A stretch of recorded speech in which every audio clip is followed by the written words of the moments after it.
When you have an emotion, let's say it's anger, because I know anger is one that a lot of people have shame binds around. If anytime that feeling just naturally pops up for you as a child, your caregiver meets that feeling with a sense of rejection. So maybe they look at you with disgust when you feel anger. Maybe they show contempt towards your anger. Maybe there's some way in which they overtly reject you or ignore you when you express anger. Now what's going to happen is shame is going to come online. And it's going to go, hey, I've noticed when we feel this feeling, it tends to lead to rejection.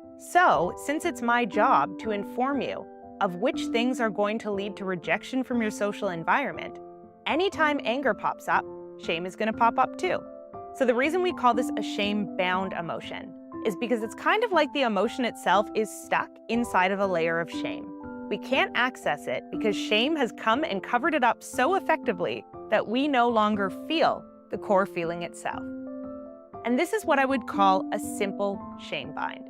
This in and of itself is enough to develop toxic shame because you're now feeling like a feeling, which is a core part of who I am, is wrong or bad.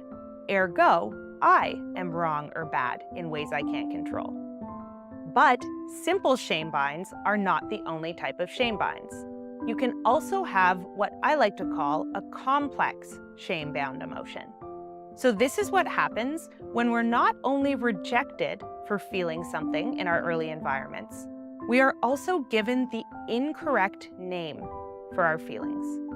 So let's say when I have anger pop up, my caregiver tells me that's selfishness. What you are experiencing is a bad feeling, and it's the feeling of being selfish. And now, when I have anger pop up, shame also pops up, it binds it, and it tells me a story. The story it tells me is you are behaving selfishly, which in reality may or may not be true.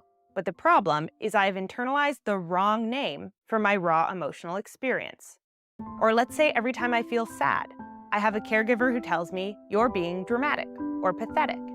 And now when shame pops up to cover that feeling of sadness because it gets me rejected, it tells me the story, you're being pathetic, and that's the story that my conscious mind believes to be the truth. Or let's say last one, anytime I feel joy or excitement pop up, I get told you're being annoying and disruptive. And now shame comes to cover that, and it not only cuts me off from the core feeling, it also tells me the story that I am being annoying. Now, the problem is that all of these stories are not true to the internal experience. It's possible that you can be angry and selfish at the same time. It's possible that you can be excited and annoying at the same time.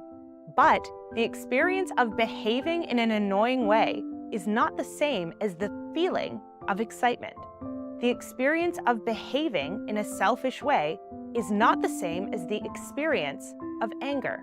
But now we've internalized these negative things about ourselves and we associate them with emotional states that we can't control. Because again, every person going through their day-to-day life feels pretty much all of the core emotions on a daily basis. It's just a matter of to what degree we're tuned into them.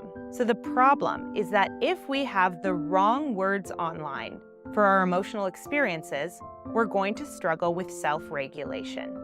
Because now, instead of having this happen, feeling comes online, I name it, and then I find ways to deal with it in the outside world until it dissipates. What happens is emotion comes online, shame comes to cover it up, and now we are feeling multiple things that pose a problem. One is the shame itself. Shame is a very dysregulating experience. So when we feel shame, we tend to need to comfort ourselves in some way around that shame.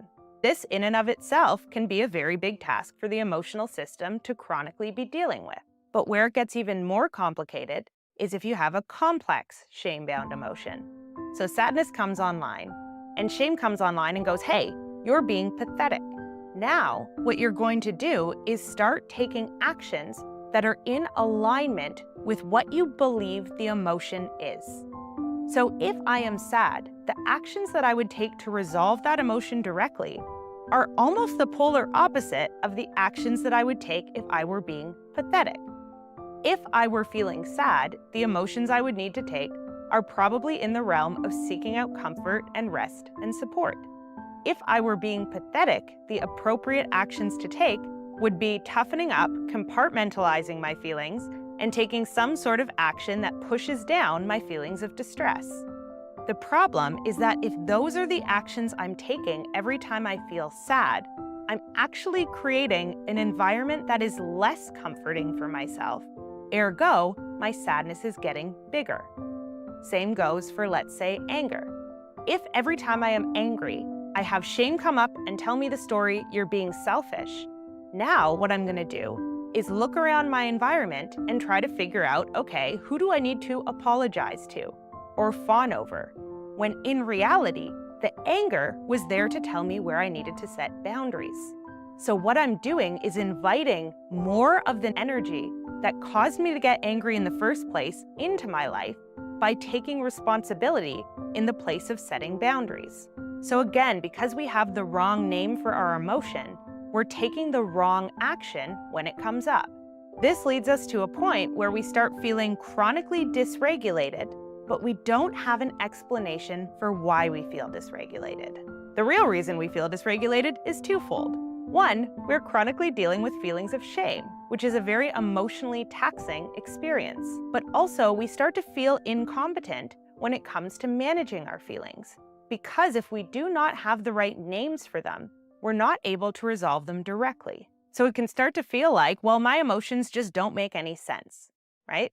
I keep experiencing that feeling that I call selfishness, and then when I do the actions that should work to resolve selfishness, I end up feeling worse and more selfish in a kind of repetitive loop. Because in reality, once again, you have the wrong name for that feeling. So you're taking an action that does not work to resolve it.